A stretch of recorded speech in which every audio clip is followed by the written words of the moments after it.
Muy buenos días, queridos hermanos, bendiciones para todos. Feliz viernes. Les mando un abrazo a cada uno de ustedes desde los distintos lugares en que nos ven. Agradecemos al Señor nuevamente por su fidelidad, por su misericordia, por su gracia y por darnos la oportunidad de venir delante de Él y oír su santa palabra, disfrutar de sus verdades. Y damos gracias al Señor que nos da la oportunidad y la bendición de poder congregarnos, mis amados hermanos, de poder reunirnos. A Dios sea toda la gloria.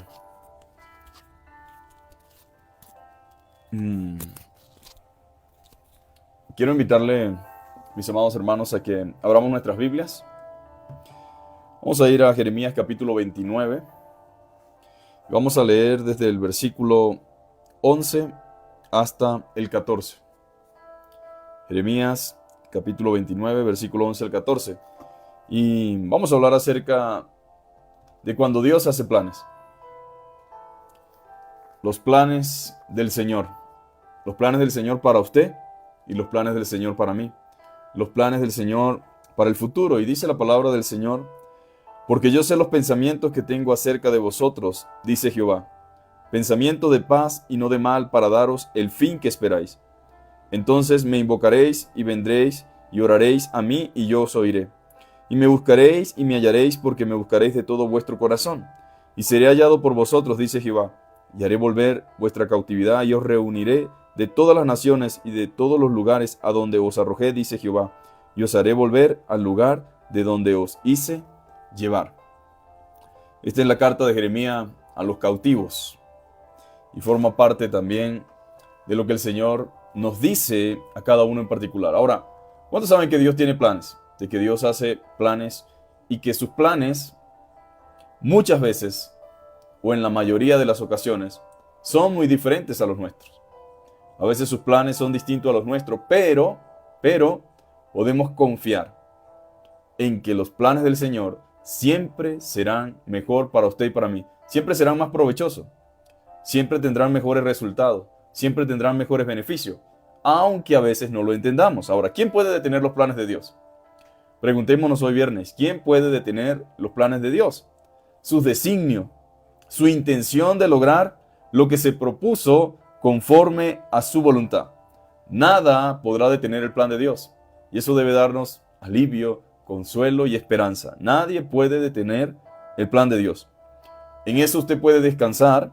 Él tiene el control del año pasado, de este, del presente y del porvenir.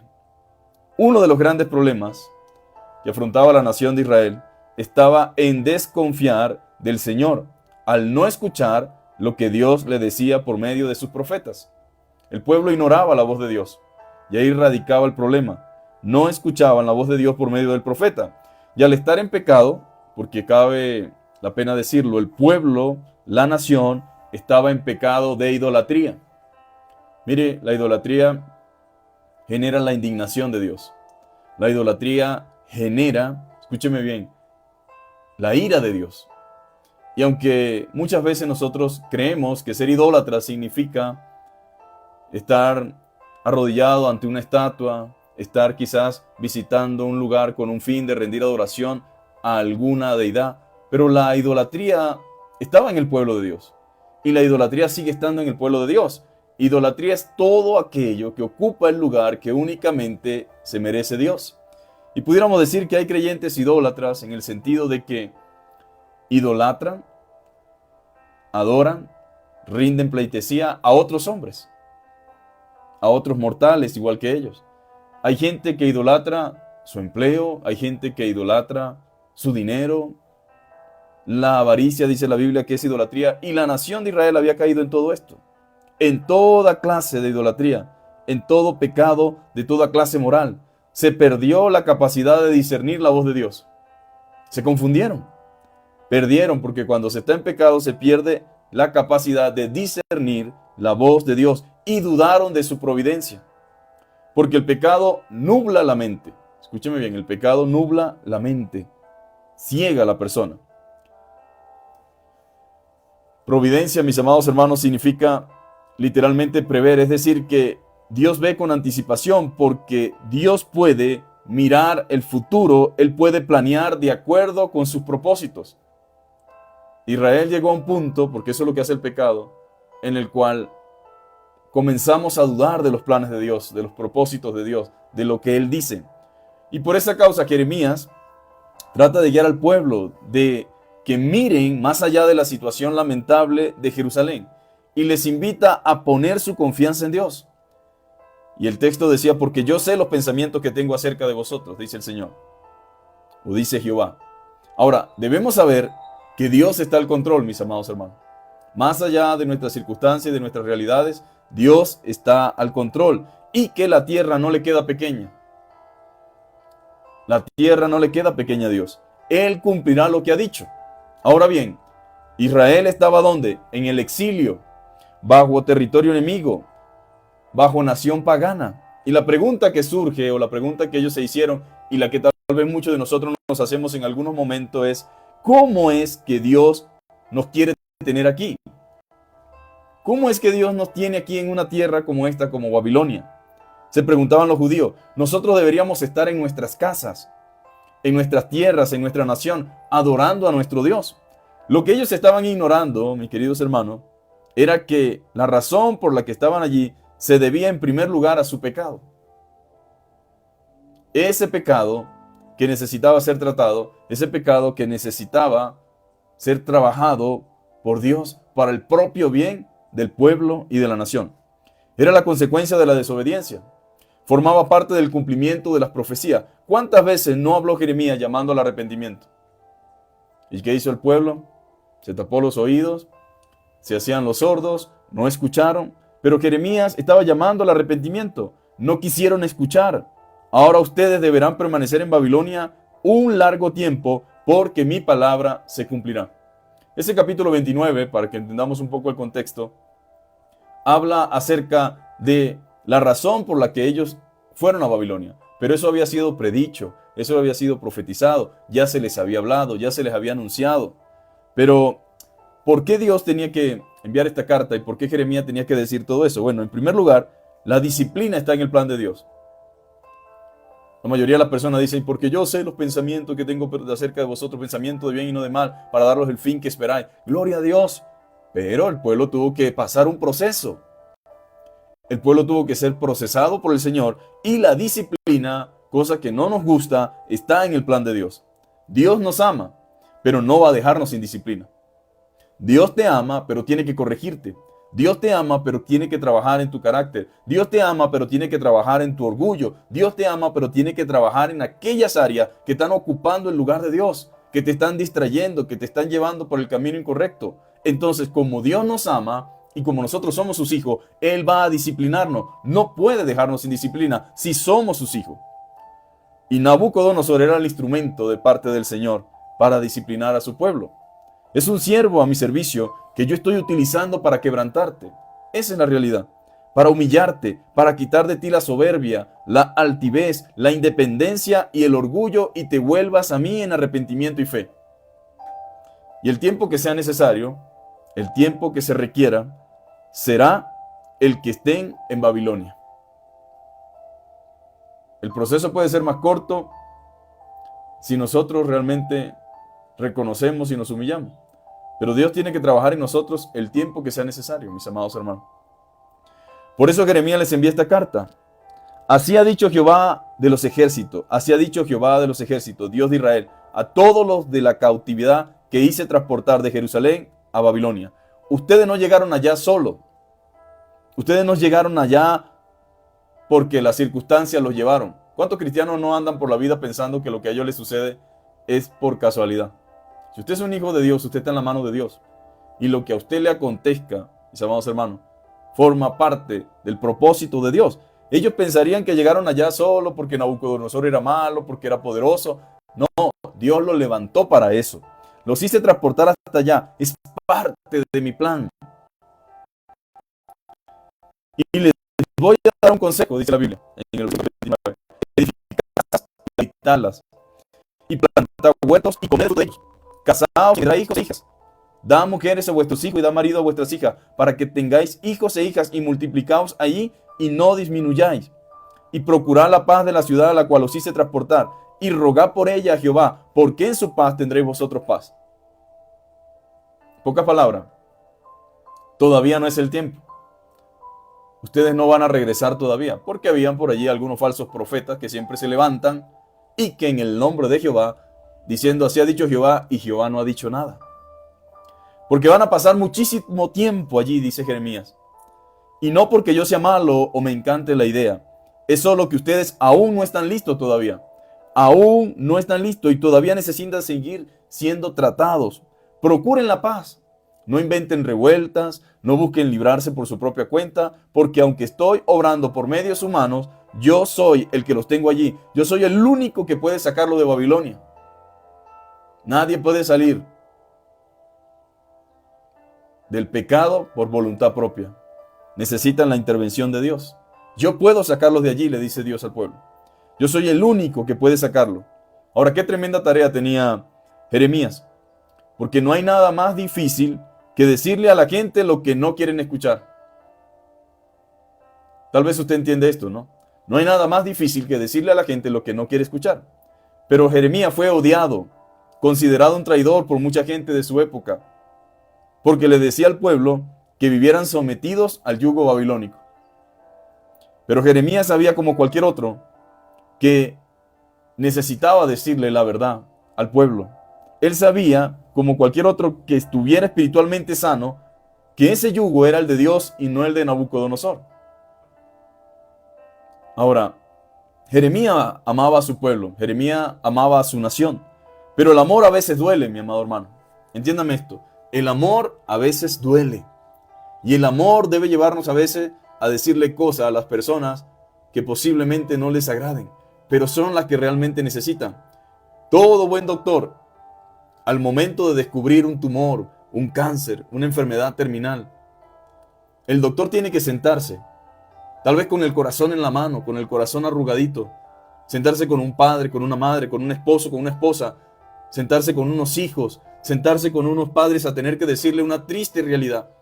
Decirles, hay un problema serio, hay un problema grave, su hijo, su hija, su familiar, Dios nos guarde a todos, pero estoy poniendo un ejemplo para que entendamos lo difícil que es a veces decirle a la gente lo que no quiere escuchar.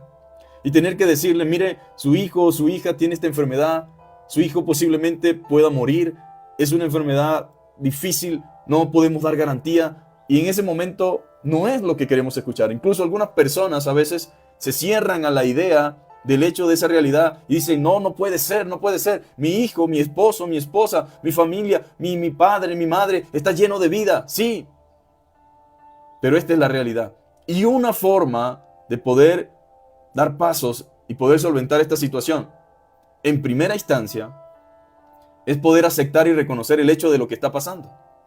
Esto es lo que está sucediendo. Y debo aceptarlo. Y debo comenzar a hacer un proceso. Bueno, de igual manera, Jeremías, mis amados hermanos, él amaba a su nación, pero su nación no estaba bien. Él amaba a su pueblo, pero su pueblo no estaba bien.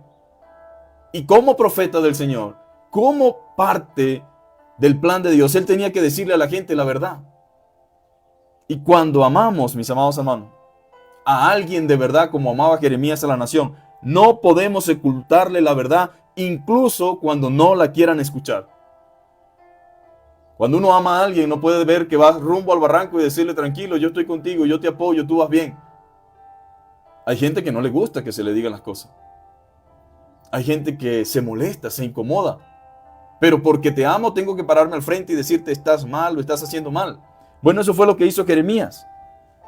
Debo decirle la verdad a los sacerdotes, a los líderes, al pueblo, a la nación. No es lo que quieren escuchar. Me van a odiar por eso, pero les tengo que decir la verdad. Aunque los judíos estaban locos por venirse a Jerusalén, la carta de consuelo fue, no se vistan que no van. Qué desilusión tan grande, ¿no? Y qué incomodidad tan grande. Estamos arregladitos, estamos vestidos, pero resulta que no vamos. Más bien hágase la idea, dice Jeremías, de que estarán allí por largo tiempo. Busquen la manera de vivir allí, procuren la paz de ese lugar y rueguen por ella. Porque si ellos tienen paz, ustedes también. Es interesante el consejo de Dios, mis amados hermanos, y el consejo del profeta. En segundo lugar, Jeremías le dice, no se dejen engañar, mi plan no ha cambiado. El verso 8, mis amados hermanos, del capítulo 29 dice, porque así ha dicho Jehová de los ejércitos, Dios de Israel, no os engañen vuestros profetas que están entre vosotros, ni vuestros adivinos, ni atendáis a los sueños que soñáis. Hay sueños que no son de Dios, hay voces que no son de Dios, aunque hablen en nombre de Dios. Porque falsamente profetizan, dice el verso 9. Ellos en mi nombre no los envié, ha dicho Jehová. Es mentira. Porque Jehová ha dicho, cuando se cumplan los 70 años, yo os visitaré y despertaré sobre vosotros mi buena palabra para haceros volver a este lugar. Mientras tanto, olvídense de cuento. No es el año que viene, como le han dicho. No es el mes que viene. Es cuando se cumpla mi tiempo. No se dejen engañar. El plan no ha cambiado. Por allí se van a levantar, dice Jeremías, unos falsos profetas. Así que ojo pelado. Ojo pelado. Ellos saben, esos profetas, que ustedes están sensibles. Eso lo saben esos profetas. Que ustedes están sensibles. Ellos saben que ustedes vienen en su necesidad, en su dolor, en su tristeza, a prometerles cosas que no son ciertas. Porque los falsos profetas son expertos en brindar esperanza cuando no hay esperanza. Los falsos profetas son especialistas en saber lo que el pueblo necesita. Por eso es que tienen tanto éxito. Por eso es que la gente los recibe. Pero ¿sabe algo, mis amados hermanos? 400 profetas tenía el rey de Israel profetizándole lo mismo. Y solamente uno, llamado Micaías, nunca le profetizaba nada bueno. ¿Y qué decía? Tengo a estos 400 que son los que me profetizan cosas buenas. Pero a ese no, porque nunca me profetiza nada bueno. Hermanos, la multitud, las cantidades no son garantías de que sea la voz de Dios. Y mucha gente se levanta a prometer cosas. Hay gente que no le gusta, dicen así, ay, pero este pastor viene solamente a traer malas cosas. Y el rey decía, este nunca me profetiza nada bueno. Pero ¿quién soy yo para decirte que Dios te va a bendecir cuando es mentira? ¿Quién soy yo para decirte que Dios quiere prosperarte cuando no es cierto? ¿Quién soy yo para decirte que te va a ir bien si estás haciendo las cosas mal? La tarea del profeta, si usted busca desde toda la Biblia hasta el Apocalipsis, la tarea del profeta nunca fue decirle al pueblo, ay, claro que había consuelo. Pero la mayoría de los profetas en su momento no estaban profetizando bienestar, estaban proclamando la palabra de Dios, el juicio de Dios, la condenación de Dios. ¿A quiénes? A reyes, a pueblos, a líderes. Ese era el trabajo del profeta, no como los profetas de ahora. Oh, así me dice Jehová. Dios quiere bendecirte, Dios quiere prosperarte, Dios quiere no sé qué. Y yo no dudo, Dios es un Dios bueno, un Dios misericordioso. Dios bendice la vida del creyente. Pero la Biblia dice que el que encubre su pecado no prosperará. Mas el que lo confiese y se aparte alcanzará misericordia. La tarea del profeta es llevar al pueblo al arrepentimiento. Esa es la tarea del profeta. Se van a levantar, dice Jeremías, los falsos profetas. Así que estén pendientes. Ustedes están sensibles. ¿Y qué sucede cuando estamos sensibles? El enemigo también conoce nuestras necesidades. Y van a venir a prometerle todas aquellas cosas que ustedes anhelan. Pero es mentira. Mi plan no ha cambiado para con ustedes. Yo todavía estoy trabajando y no he terminado. No escuchen a profetas ni a divinos, ni siquiera a su propio sueño, que son el resultado de tanto pensar en anhelar su regreso a Jerusalén. Qué fuerte, mis amados hermanos. Ahora, ¿por qué no lo pueden escuchar? Porque son profetas mentirosos. Profetizan en mi nombre y yo no los he enviado. No importa quién sea. Cualquiera que diga algo que contradiga mi palabra es mentiroso y un falso profeta. Cualquiera que diga algo que contradiga mi palabra es mentiroso y un falso profeta. No importa quién sea, ni cuántos seguidores tenga, ni cómo le vaya en su vida ministerial. Si dice algo que contradiga mi palabra es mentiroso y falso profeta. Y no debe ser escuchado, especialmente cuando contradice la palabra de Jehová. Porque así ha dicho Jehová. Verso 10. Cuando en Babilonia se cumplan los 70 años, yo los visitaré y despertaré sobre vosotros mi buena palabra para hacerlos volver de ese lugar. No antes ni después, es cuando se cumplan los 70 años. Por eso si alguien le dice que es antes, es mentira, es mentiroso. Y si le dice que es después de 80 años, es mentiroso. Habían algunos allí que valiéndose de la desesperación del pueblo, los confundían con palabras mentirosas, diciéndole, así dice Jehová, hagan sus maletas que nos vamos a Jerusalén. Sí, como lo escucharon.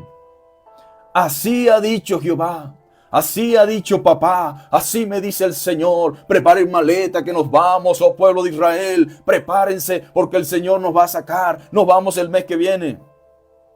Así me ha dicho papá, porque todo para ellos es, así ha dicho Jehová, así ha dicho papá, así ha dicho el Señor. Dice que nos vamos.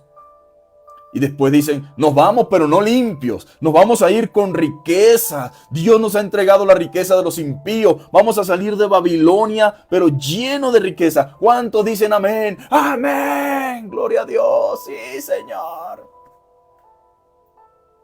Y ahí se ve, mis amados hermanos, el engaño, la mentira, la mediocridad del pueblo, la falta de discernimiento de la gente, la confusión que hay en muchos. Y bueno, ya saben ustedes cómo actúan estos falsos. Y claro que es verdad que muchos salieron. Es verdad que muchos salieron con algo de recursos. Pero fue después de 70 años de trabajo, mis amados hermanos. Después de trabajar en Babilonia. Eso fue lo que pasó. Si salieron conforme a la palabra de Jehová en el tiempo de Jehová y con lo que lograron hacer mientras estuvieron allá, pero con esfuerzo y trabajo. Planten viñas, esas no se plantan solas. Construyan casas, esas no se construyen solas. Cásense, formen familia, porque va a ser un largo periodo, dice Jeremías. Y después de los 70 años yo los haré volver, los traeré, los visitaré, pero va a ser en mi tiempo. Quizás algunos digan, pero bueno, Dios es demasiado fuerte. ¿Dónde está el amor? El amor misericordioso. Más adelante dice al pueblo, con amor eterno te he amado, por tanto te he prolongado mi misericordia. El problema de nosotros es que vemos la disciplina de Dios como algo malo. Pero resulta que la disciplina del Señor, que el trato del Señor es para mi propia bendición. El trato del Señor es para mi propia salvación. Entonces no puedo ver la disciplina como una desgracia o como algo malo. Debo verlo como el amor misericordioso de Dios para mí. Y porque yo amo a mi hijo, porque yo amo a mi hija, porque yo amo a mi familia, porque yo amo a los que tengo en casa, yo los corrijo. Porque me duele, porque me interesa, porque quiero el bien para ellos. Si no los amara, si no me interesaran, pues que hagan lo que quieran, que vivan como quieran. Pero porque los amo, tengo que decirles la verdad. Porque los amo, tengo que corregirlo. Y aunque a veces a los padres nos duele más que a los hijos lo que está pasando, lo que estamos haciendo, es mi deber corregirlos. Es mi deber corregirlos. Ah, que después que son adultos, cogen rumbo distinto. Bueno, ya ese es otro cuento, eso es harina de otro costal. Pero mientras estén bajo mi cuidado, bajo mi protección, es mi deber como padre corregirles. Y eso es lo que hace el amor. Eso es lo que se manifiesta en la misericordia. Es misericordia de Dios que aún estando yo en pecado, es misericordia de Dios que aún estando yo en desobediencia, pueda seguir escuchando la voz de Dios. El que Dios me siga diciendo arrepiéntete, eso se llama misericordia de Dios. Eso no se llama hostigamiento. Eso no se llama un Dios malo. Se llama un Dios de misericordia, que dice en la palabra que Él no retarda su promesa como algunos la tienen por tardanza, sino que Él es clemente y piadoso, no queriendo que ninguno se pierda, sino que todos procedan al arrepentimiento. La paciencia de Dios no significa tolerancia al pecado.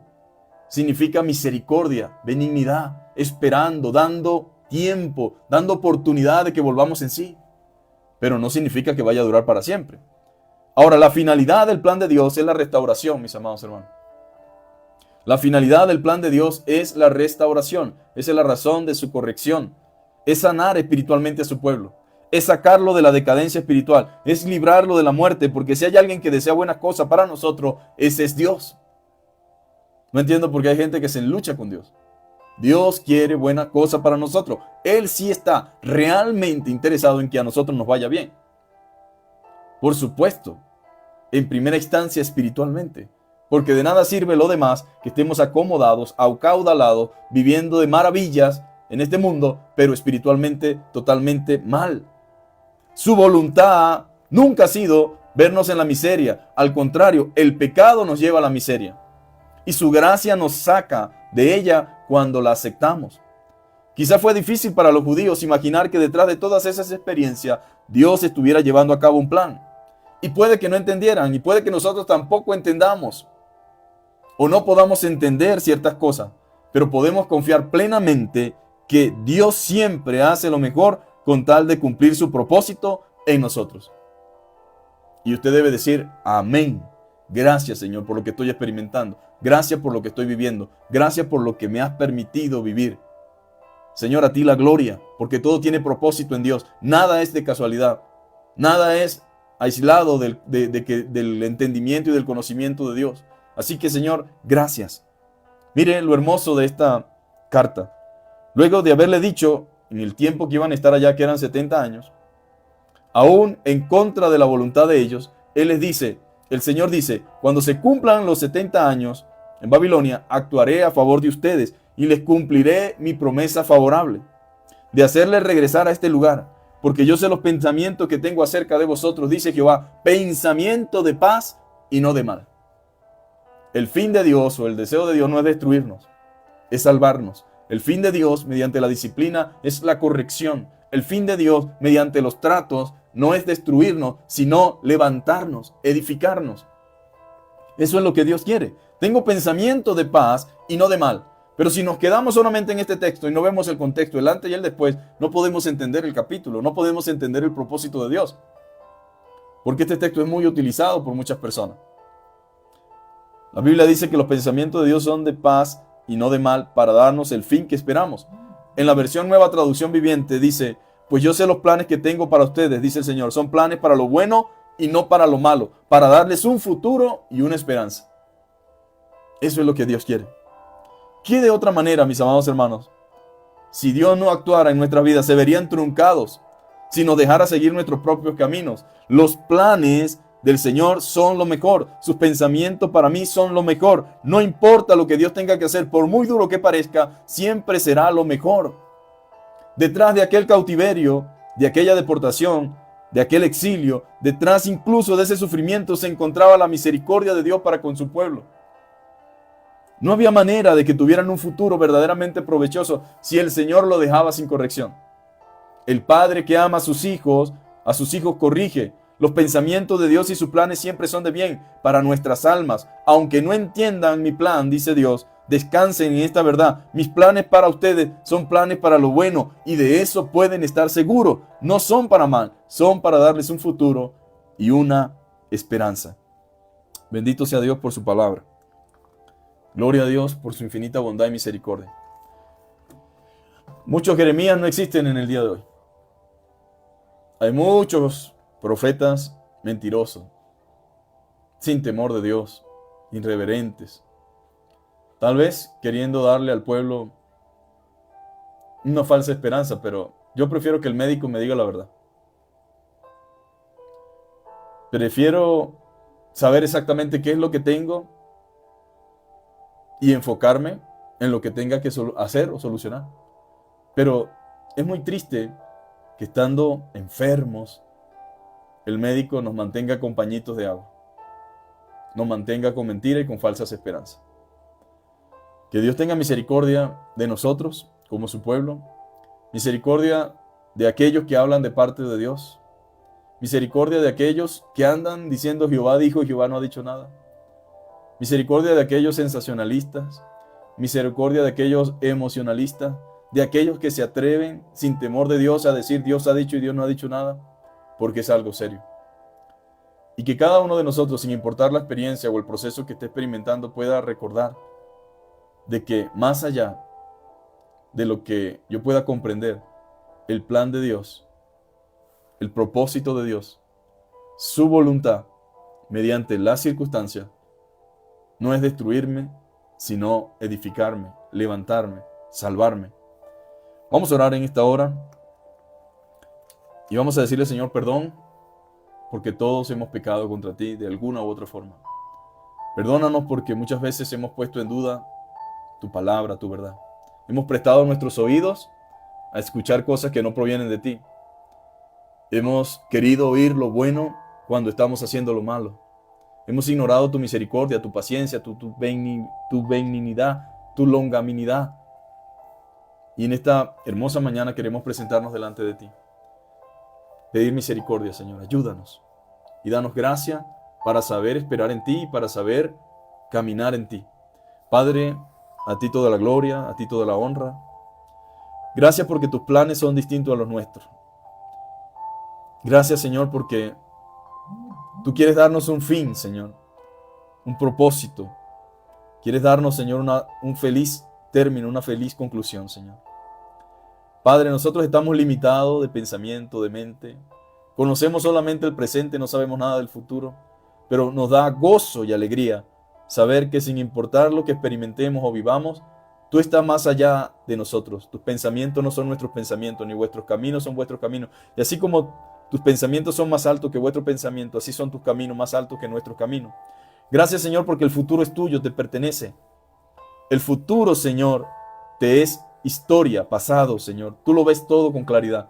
Gracias, Señor, porque tú puedes prever, Señor, y puedes conducirnos a un mejor futuro. Nos humillamos delante de ti, Señor. Te suplicamos perdón. Te pedimos que nos guíes, que nos dirijas, Señor. Que nos ayudes a confiar en tu palabra, a confiar en la palabra profética más segura, Señor, que la tienes tú descrita allí. Padre, líbranos, Señor, de la mentira, del engaño, de la hipocresía.